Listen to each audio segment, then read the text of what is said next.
All right, guys, welcome back to the Rich Shiels Golf Show podcast, episode 242. You might see on the YouTube video that I've got a certain drink in front of me. That is because I am in Northern Ireland. That's right, a week's filming trip in Northern Ireland. For everybody listening, you'll probably guess the drink that's in front of me. It's beautiful. It's stunning.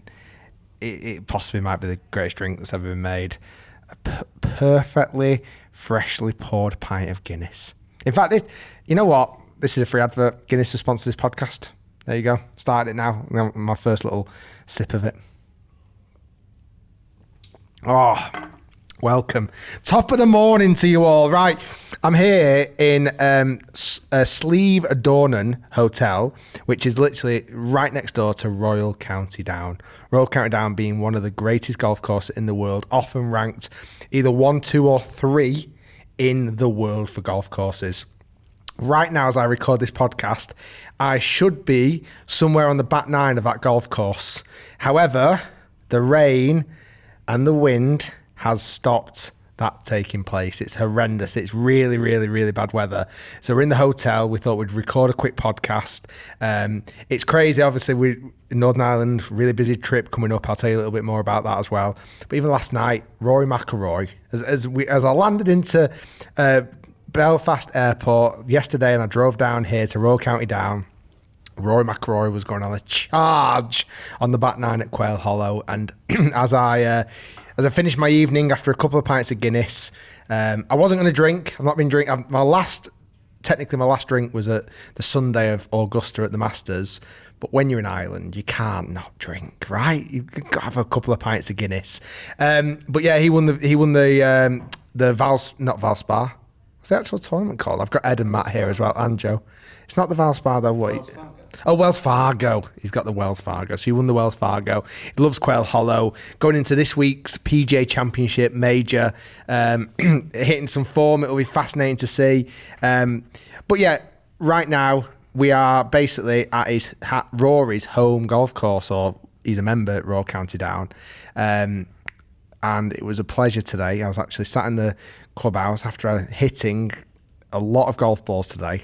I was very productive in my time because we couldn't get out on the golf course. I ended up hitting 266 golf balls today. Much needed practice, lots of short game practice. I've done a wedge chart. I've done all different shot shapes I've been trying to hit. I'm consistently trying to draw my drive. It's a new strategy I'm going for. So I'm fully hit out, and I've got Matt and Ed here as well. Matt, have you ever known me to ever hit that many golf balls in a practice session? I think you've probably hit 266 golf balls in the 3.5 years I've been working for you. Actual practice. That is very true, and it was really, really good practice today. Now, I've got Matt and Ed here with me and Joe as well. A guy is actually sunning himself. He's on holiday, so he's not present. He's not come on the island trip. He's gone to a family holiday, but the show must go on. So this week, you'll still get a full episode that you're going to listen to now, and you'll still get a Clubhouse episode on Friday. Audio only. If you've not subscribed to the podcast on audio channels, make sure you do to get the Clubhouse episode on Friday. But yeah, I hit lots of golf balls. I feel prepared for a busy, busy, busy week.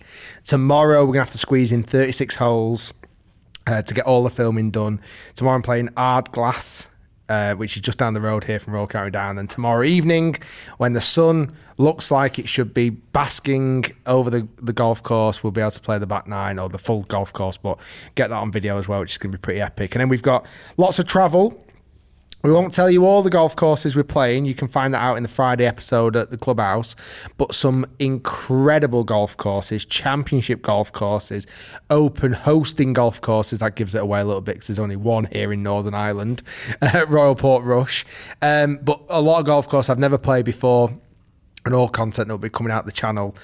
I want to say soon, but we're so far ahead of schedule at the moment. These are going a long way in advance. Like these are like July videos, mid-July, right? I think. So the videos that are filmed this week will be out in mid-July. We're so far ahead of content at the moment, which is great, but it means obviously the stuff that we film right now, I've said this a number of times on the podcast, videos aren't always going out in chronological order.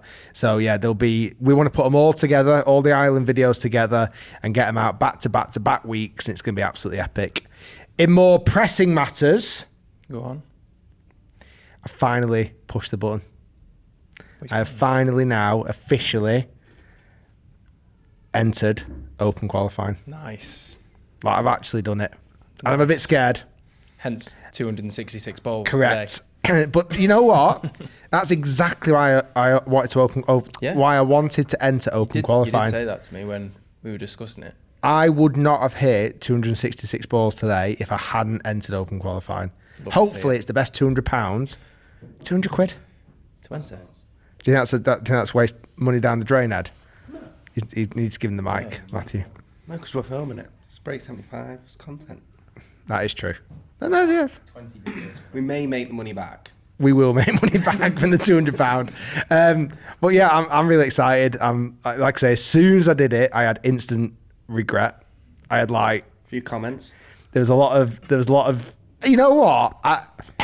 I'm horrendous at listening to one negative comment out of 100 positives, and Feedback. a lot of comments that came through on Instagram when I posted that I'd entered were actually somewhat delusional, but very, very, very, very positive. I got some lovely comments from, fans who were saying, "Go on, Rick, you can do it."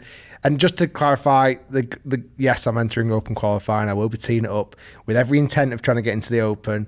But the reality, it's a Break 75 episode that I'm going to practice for, get ready for, under the pressure, under the lights, with a proper scorecard in my hand, with other pros. What I actually did find out this week, which is actually quite interesting, that my first course that I've put down for, which is Hesketh in Southport, last year, your friend, my friend, Ed's friend, Joe's friend, James Robinson, entered. Nice. Okay. Yeah. He missed out but 3 over qualified. Really?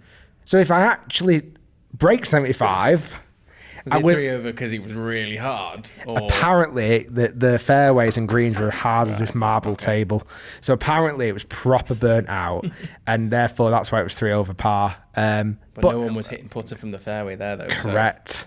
And you've got my strategy. Into the advantage now. Now that I've got a wedge chart, which I've actually, so I wrote it all down today in my little book. Is that what you were doing today? I've got a little notebook that I have in my bag, and the lovely staff at Royal County Down at the practice facility had this gorgeous fitting room.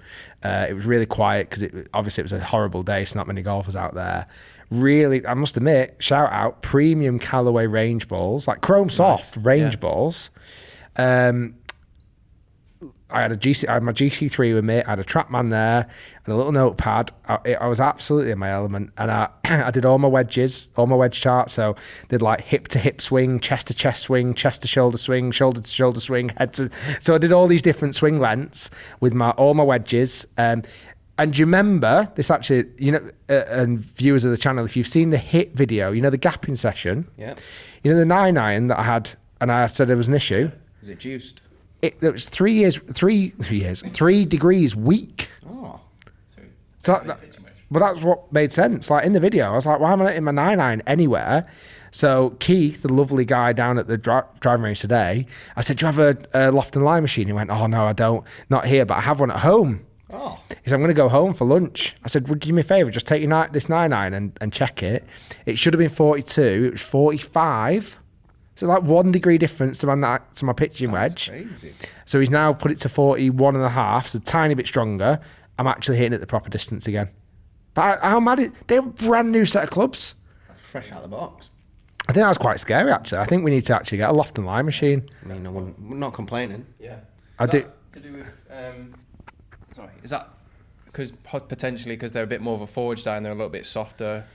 Softer easy. Irons definitely move easy without question, but that is a lot. For a brand new.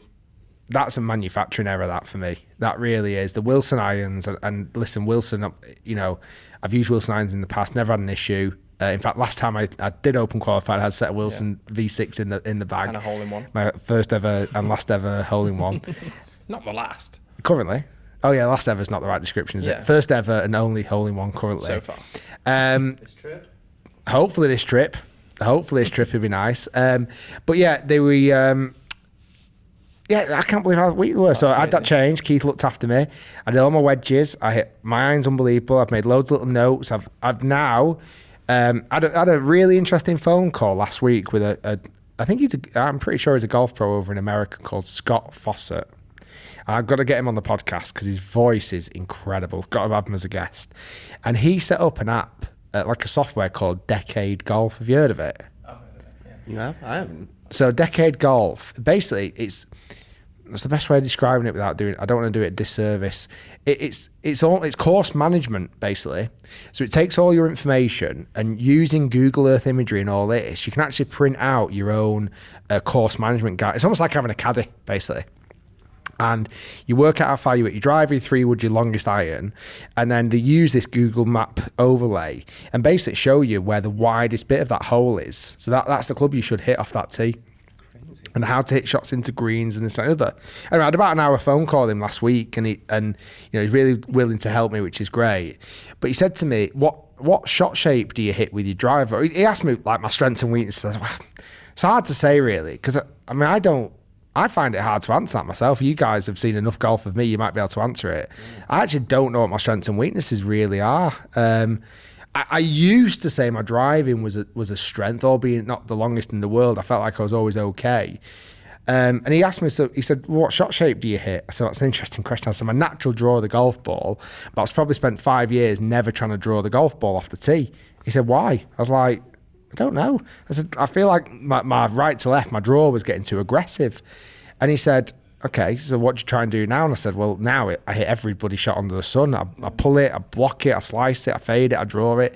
He said, "Driver is the only club in your bag. You should have one shot shape." And to be honest, when I started to think about that, film with Bryson, he just had one shot shape, didn't he? Yeah, you guys were draw. there, massive big draw, and some holes didn't suit that draw, did it? Yeah. But he still hit it. Yeah. Tommy Fleetwood, draw every single tee shot that he ever hits when I've played with him. Lee Westwood, bullet straight. Yeah, he hit it straight. Not really much shot shape Sergio, on tiny his. little fade. Like a lot of the, but they're so consistent, those shot shapes. Like Rory, we just talked about at the start of this podcast, big high draw every time. Yeah. He very rarely does he hit not a big high draw. So, but they're probably not comfy doing that if they do have to rely on a fade. They're probably would rather hit the draw that they can, like you say, rely on every single shot. Is that the same with par threes? No, so this is driver only. Okay. That's what I say. So driver only. Ed just asked then, is this also par 3? Apparently no. Driver only. You should almost have it set to only one shot. As in, you should have that club adjusted and dialed to hit a big high draw every single time, or a big fade every time, or whatever it may be. So I thought, you know what? That's quite liberating. So I played a couple of rounds of golf last week with some guys from the Marriott, and I stood there on the golf course, and I felt liberated. Yeah. I was like, I can just hit draw every time. And honestly, I hit driver so much better, so much more free. I hit the middle of the club face so much more. So I'm really excited about that. I spent some time just hitting big high draws today, which I loved. Irons, no different. You can hit draws, you can manipulate your irons a bit. Okay. But he also talks about this Scott Fawcett, about how to go for certain pins, when to go for them, not to go for them. So I'm going to learn a little bit more. But it was really like all I tried to do then today with my wedges, wedge charts. It hit some nice shots with my irons, tried to change the ball flight a little bit, and then just stood there with driver and just tried to hit high draw after high draw after high draw. And at the moment, I can't wait to see how it goes on the course. Like at the moment, 9 out of 10, I'm hitting these big high draws because it feels natural to me. Like, that's my shot shape, really. Yeah, it always has been, even with your irons. So, I know. There you go. Yeah. So with your wedge chart, were you doing hip to hip, or were you doing the clock? I've done the clock in the past, but I did try and do more almost like feeling position. So my first one was hip to hip, and that was like my club at hip to hip. Then I went chest to chest, but that was more my hands going to my chest. Then I did one that was, I might drop this one, but I did one that was like almost chest to like head. Yeah. It's like, so a little bit of a longer follow through. And then I did shoulder to shoulder. Then I did shoulder to club over shoulder. So not a full follow through, but like a club over to shoulder.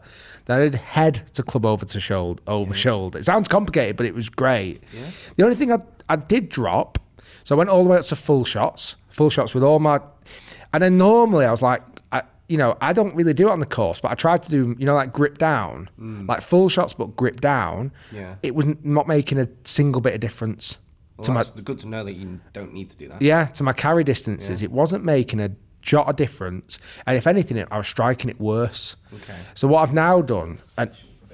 Sets you up a little bit more for occasional thin or gripping down. I just felt like I didn't like it. So now to just take a bit off a club, I do full backswing but 3/4 finish.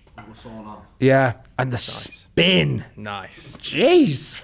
So That's all you're bothered about, really. I know. Is the spin. Like, I should have actually brought my wedge chart down with you because we might put it in as a clip of this podcast. There's so many times when we've been out filming, and Ed knows this, and like Rick will hit a wedge into the green, like nice shot, middle of the green, and it'll land, and obviously we can see it spins and he can't see it spin, and he gets to the green, the first thing he says, how much did that spin? Every time, how much did that spin? And then he goes to the ball and goes, the ball's here and it's pitched all the way up here. Look at that, 30 feet of backspin. You know what? That is honestly it. really ingrained in me. That is so ingrained in me. Even today, like it started raining after about half an hour and 45 minutes of practice. And I was hitting these little 30, 40 yard little pitch shots, which were lovely. I really enjoyed them. And it was like just that ground condition premium ball. So it's like skip, and then zit. I was like, oh, I could do this all day. So good. I could do this all day. Well. Like I was doing that at the Marriott the other week, and it was similar where it rained, and then it just dried off just that little bit. And you clip a couple, and you get the couple of and you hear it like pull back, and it's so good. And then next minute you're there for 2 hours doing the same shot over and over again. I really enjoyed it. So.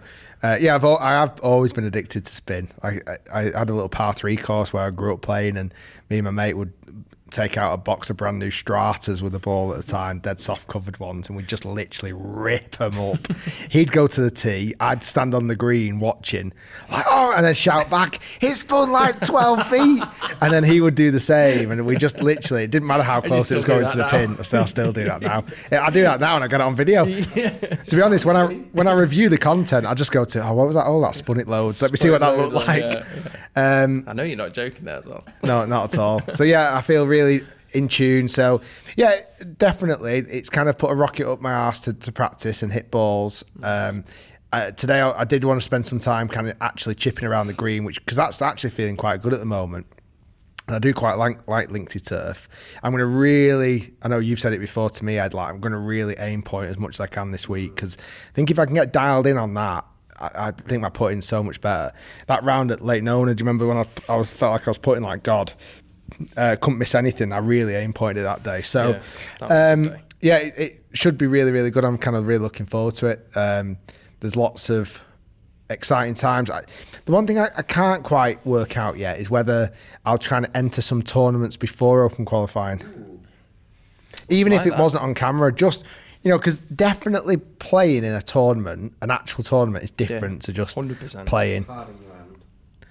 And every shot means something as well, where sometimes you can be a bit like blasé about it. You're like, I'm not too bothered where this goes, where I'm just going to smash driver, whereas in reality, if you've got a card in your hand, maybe a 3-wood or a 5-wood or something, just to get it in play. Well, last couple of holes. My club choices are selected by Decade Golf now. Yeah, I don't get a club choice anymore. So yeah, so I think that really helps me. And I think that's why I really like the wedge chart. Like some shots today, even just on the practice, because what I did I did all my wedge chart, and I went on my phone and did a random number generator between 30 yards and 130, and obviously it was all on carry. And what was so confidence inspiring, like once you now look at that wedge chart, and I must admit, I've done wedge charts in the past. I've probably not done it for a few years. I kind of almost kicking myself that I've not done it sooner. And I'll tell you why I did a wedge chart in a minute. But let's say a random number came out like 57 yards, and I look at my little wedge chart, and I've got like, chest to chest with the 60 is 58 yards. You like being told what you need to hit. I was just like, what do I need to hit? Correct. For me, it was just like, okay, that's all. If I do that, if I go chest to chest, that ball will go somewhere near that number. And I did all these 10 shots, and I've worked out the difference. And sometimes I hit it really close. Sometimes I was like 4 or 5 yards out. But on average, over the 10 shots, I think the first time I did it, I was like 3 yards out on average. I was like, well, that's 9 feet.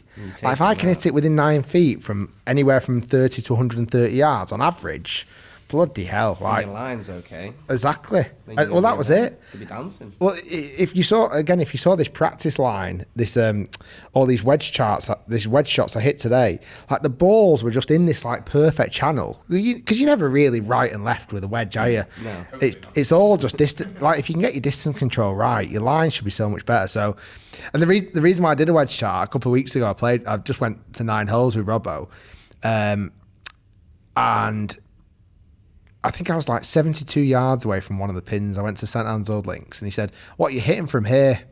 And I went, "Oh, I don't really know." I'm like, I might go, 3/4 sand wedge or something. And he said, "What do you mean you don't know?" And he got his phone out, and he has all his wedge shot on his phone. This laminated at one point. I'm actually going to ask the hotel if they'll print it off for me today, because obviously you guys were with me, but when we went into Royal County Down Pro Shop today, I spent a small fortune, and one of those products that I bought today was a little scorecard holder.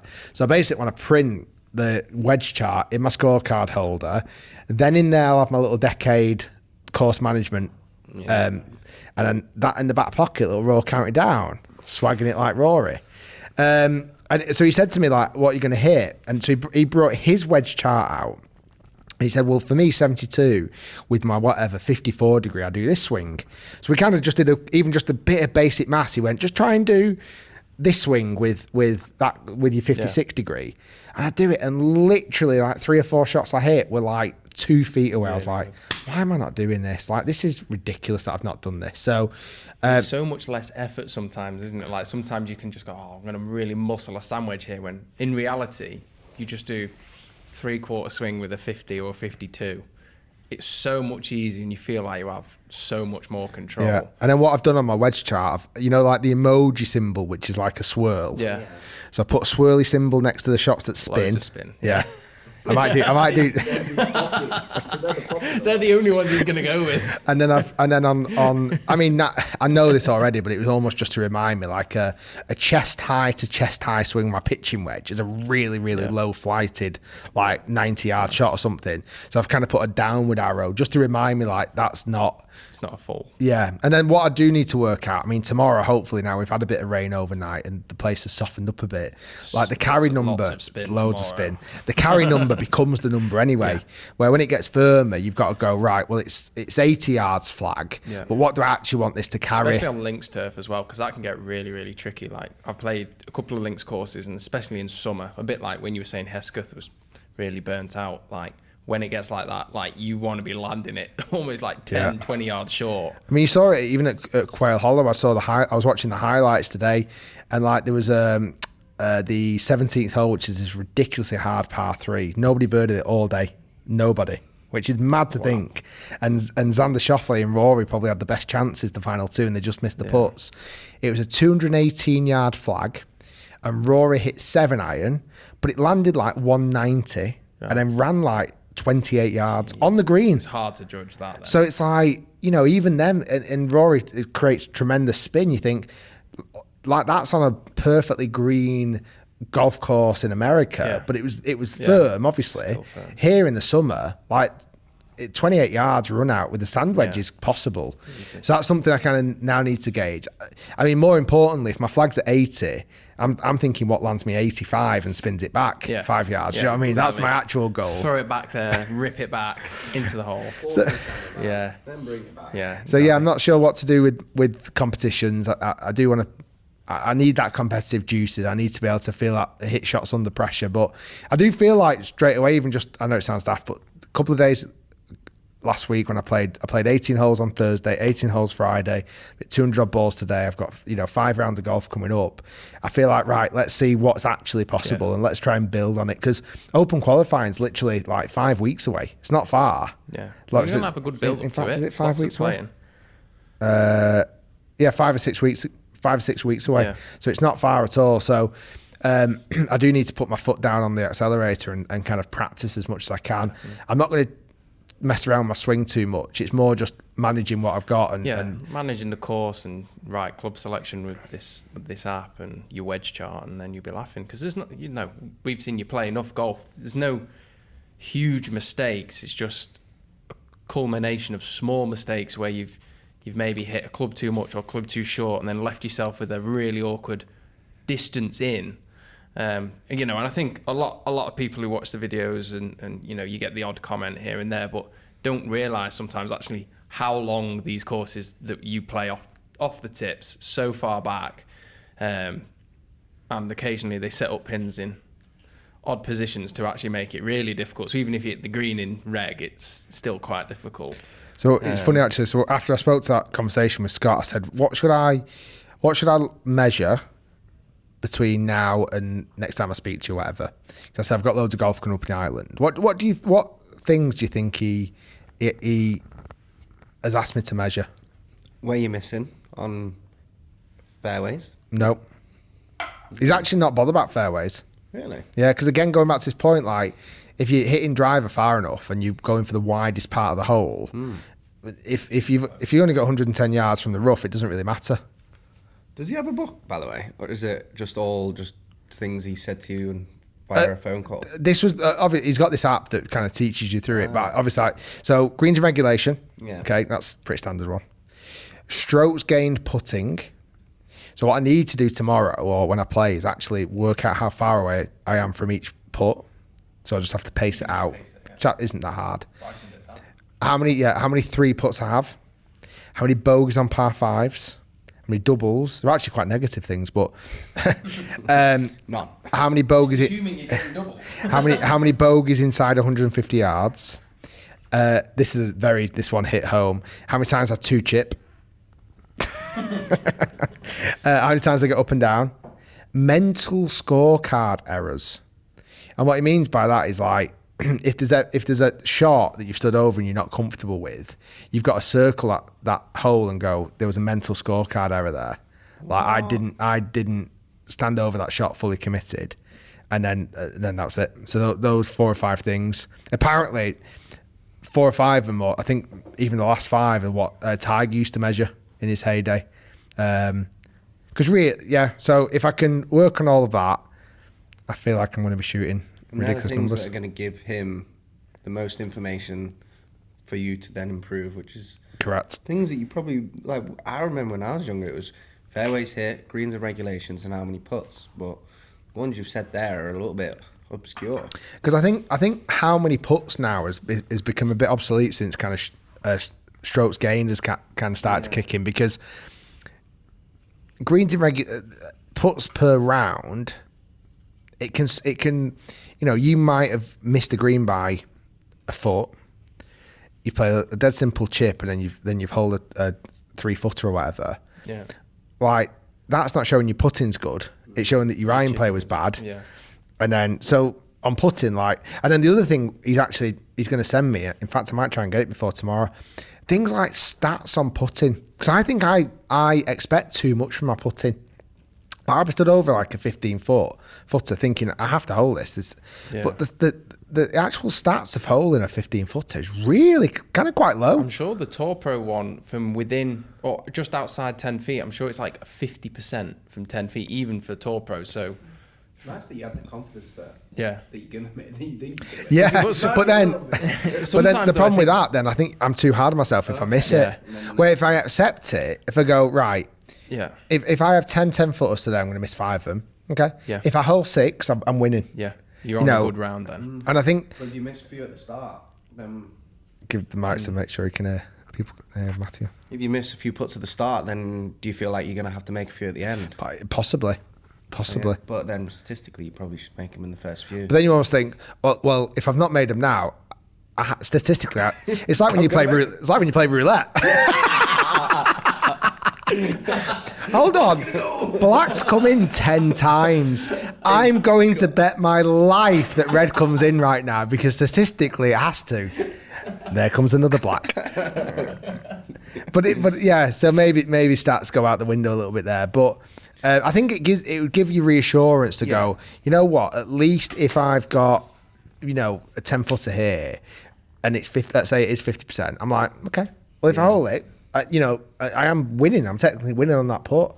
Rather than even holding a 10-footer and going, I should have done that. If I missed it, then I'm losing. But so I think it's just changing my mindset. And I think these next 5 rounds of golf I'm really excited about.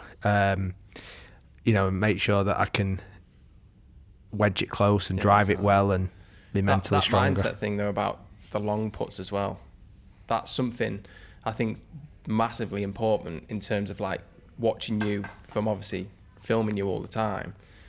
You're so hard on yourself on those 15 footers, but then you almost go for them too much, and then because in your mind you're like, oh, I should have holed that, you then don't give any respect to that returning putt. And the amount of times that, I mean, everyone's seen on sort of the videos where you miss that return putt that's relatively easy, but I think because you're actually wound up that you've missed a 15 footer, you just stand up to it, you don't do your routine, you don't line it up, and then that goes from a par to a bogey quite quickly. So that's definitely important for you. A lot of people have said online as well that I should maybe get James Robinson to caddy for me, but I think he'll be playing him. Yeah, I think he's going to enter himself. Get Ed to caddy for you.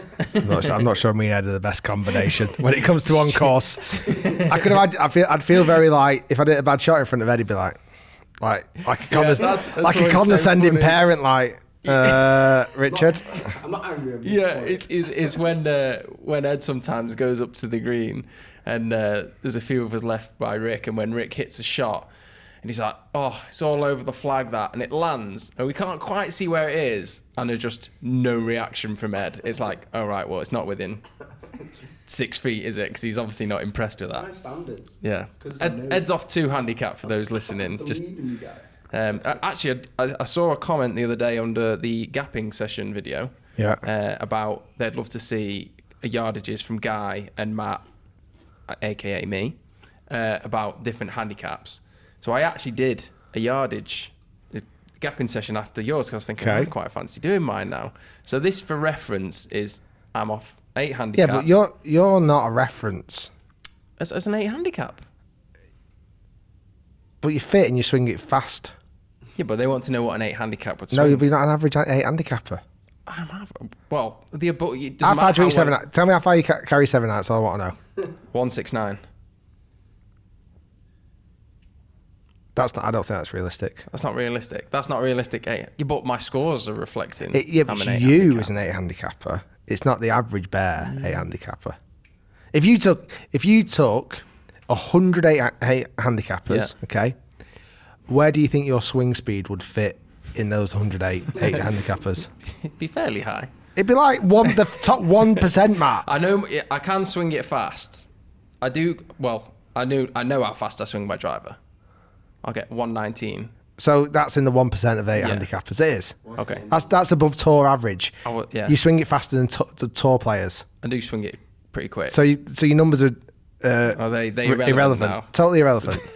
So for the person who commented... No, don't waste. Just it's a load of crap. I'm very sorry. Unrealistic.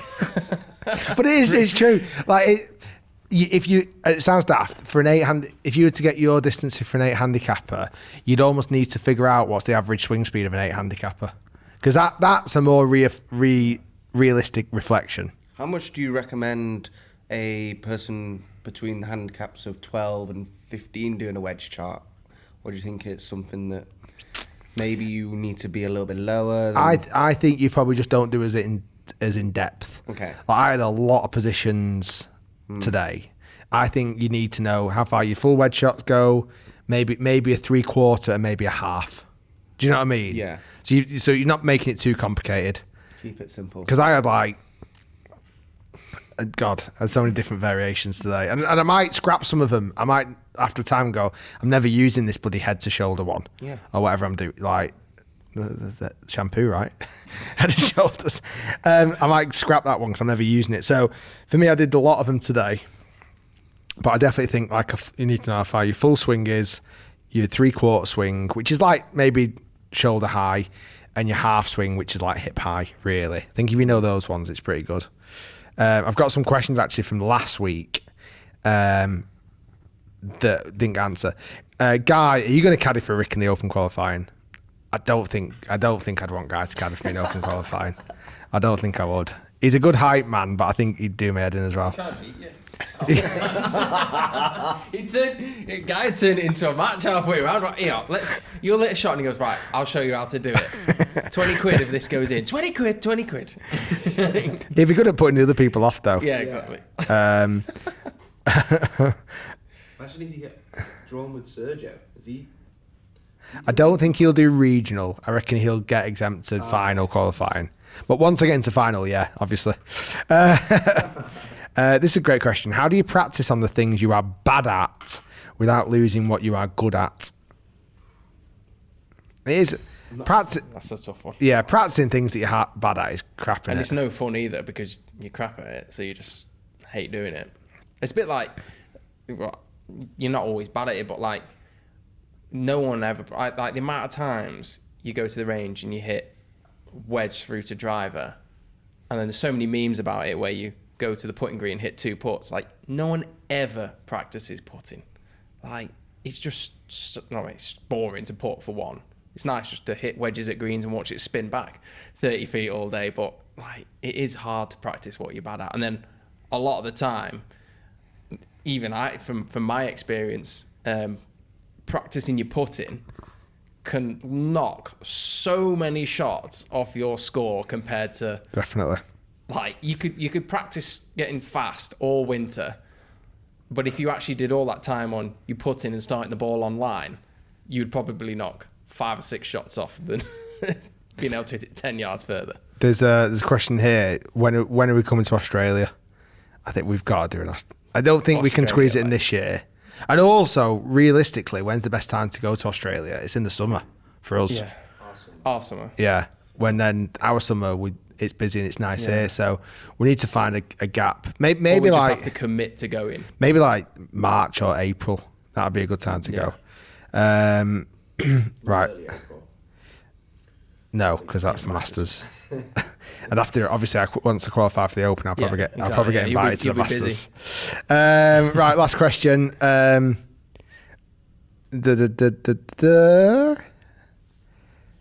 you had a putter fitting? No, that's a rubbish last question. I have had a putter fitting. It's £2,000. But I am actually using that putter, to be fair. It, yeah. So, right. Would you rather be a Jedi or a wizard? I don't know enough about Star Trek. I'd go wizard. I'm a Lord of the Rings guy, so wizard all day long. I think you missed what I said.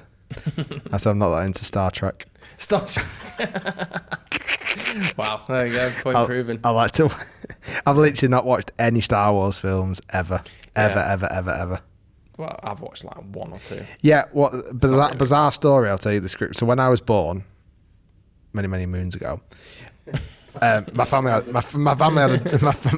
a dog. Oh, Okay, yes.